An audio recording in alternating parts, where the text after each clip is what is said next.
แดนสวรรค์ก็บ่มีหูเศร้าแต่นั้นสัพพะสิริกธาตุเจ้าทั้งหลายจึงเสด็จเข้าสู่ประชุมกันเป็นตนพระปัญจขันธ์ไสเศษเหมือนดังพระสุนิเยศใหญ่นิลาเขาก็เสด็จข้าขาดขึ้นสู่อารัตนาวันดังนางกระสังสิทธิสถิตแทบเข้าไม่สีมหาโพธิ์แทนแก้วนั่งอยู่แล้วพับพระเนงเซิงดูตะเกิงตะการสูงได้18 ศอกพาจริงเด้งเป่งออกยังสัพพันนารังสีแต่ปัทวีเฮืองหุงพุ่งขึ้นเท่าหอดพื้นอากานิธาพมล่วงกลมทั่วจักรวาลหลายแห่ง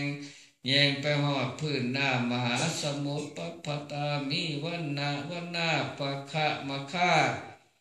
ยามายามาเวลาหลายหลากเดือมภาคเพียงเพ่งประกายทัว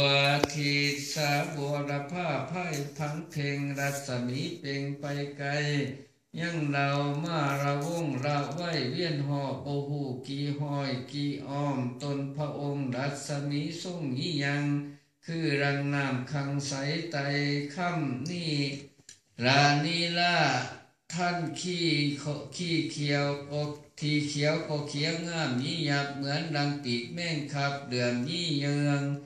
ปีตาท่านที่เหลืองก็เหลืองลายหลากคือรังไกสอนดอกบุญมากน้อยสอยสุรพี่คือรังจำปีจำปากันนิกาการเกตงามเพียงเพศอาโนซาโลหิตาท่านที่แดงก็แดงยี่ยองแดงใสสองสุกุมารเทียมท่องจานเรื่องเหือคือรังหลอกไม่เมื่อยังบานตะการงามเฮืองหุงงามเพียงพุงกายาโอท่าตาท่านที่ขาวก็ขาวสุดทยิงมีวันนาเพียงสิ่งสังขยายามายังเรามา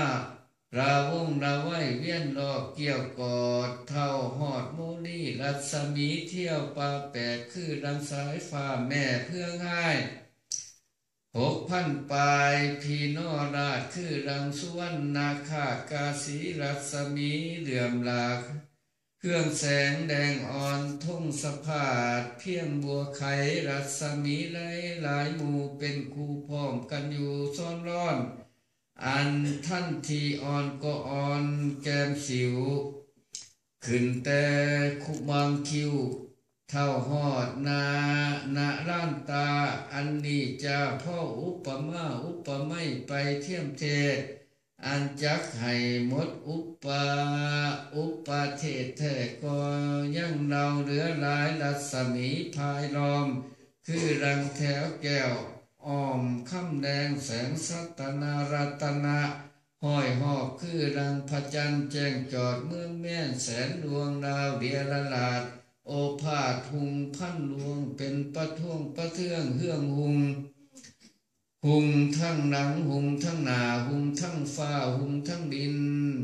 เห็นทั้งอินทั้งพมย่อมมานาขุดนาคมนุษย์กุมพันขั้นทับยักษ์อาราคาเทวราอาสุรินอินส่วนกันมาถือทุ่งทุกภาคทุ่งกะลาดและทุ่งไส้ทุ่งกอทุ่งท่องไกวแจมซอมีทั้งปะถูปะทีไตต่อตามเทียนปาลับบราเวียนทุกภาคเครื่องดินหลากหลายประการเสพสังขารม้วนมีตะโพนพร้อมปีระบำซ้อขับขันซ้อทับติงและไหลติงไหลต่อยติงตามสายสอนไล่นั่นเดียละลาดพินพาดพร้อมแค้นคุยเพ่งระบำกระสิงคำน้ำโขนฟอนพาพร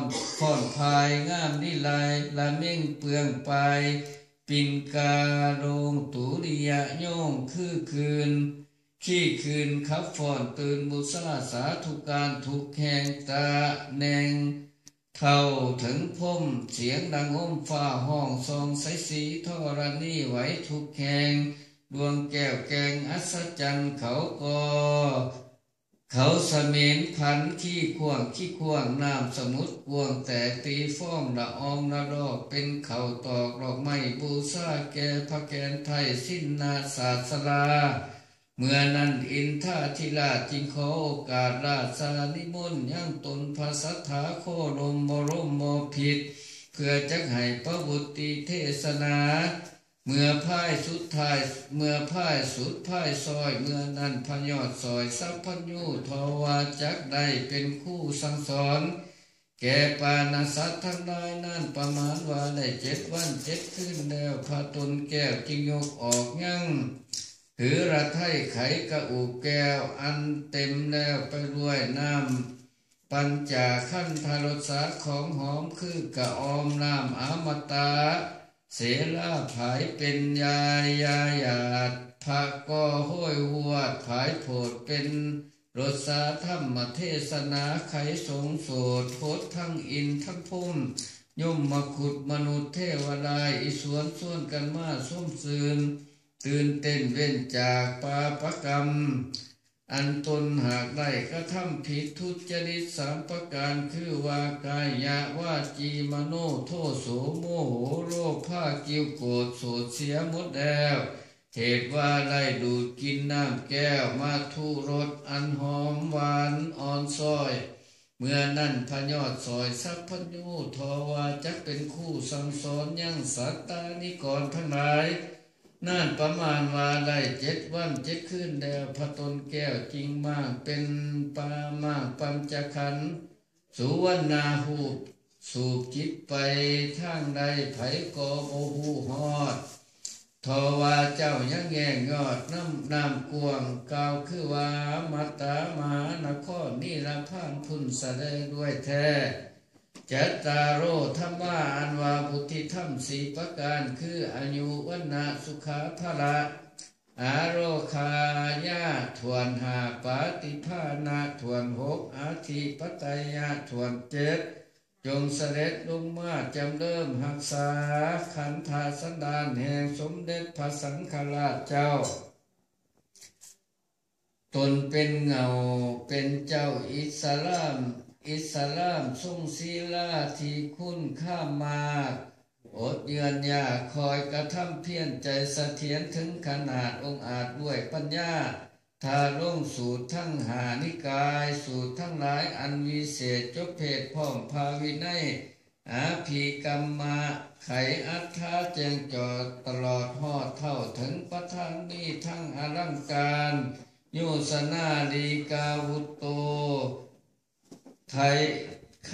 อัฏฐาเหียเพียงขอให้ไล่ผายผาแผ่ฝูงหมูมะลาโพยไพ่พิษพญาหายทุกขวินาศสู่สวัสดีให้ไล่เป็นสีโสมนาสถิตอาจมันเทียงเที่ยราคายาน้อยให้ไล่ให้ไล่ห้อยสาวัสาทรงนามมุทธาพิเศษอติเดกวันดีวันนิธิอมุตตโศกวันประสิทธิโยกพร้อมลักขณาให้ได้ดังคำมักคำปรารถนาแห่งเจ้ามูลศรัทธาเท่าวันเทินสาธุอนุโมทามินะจบ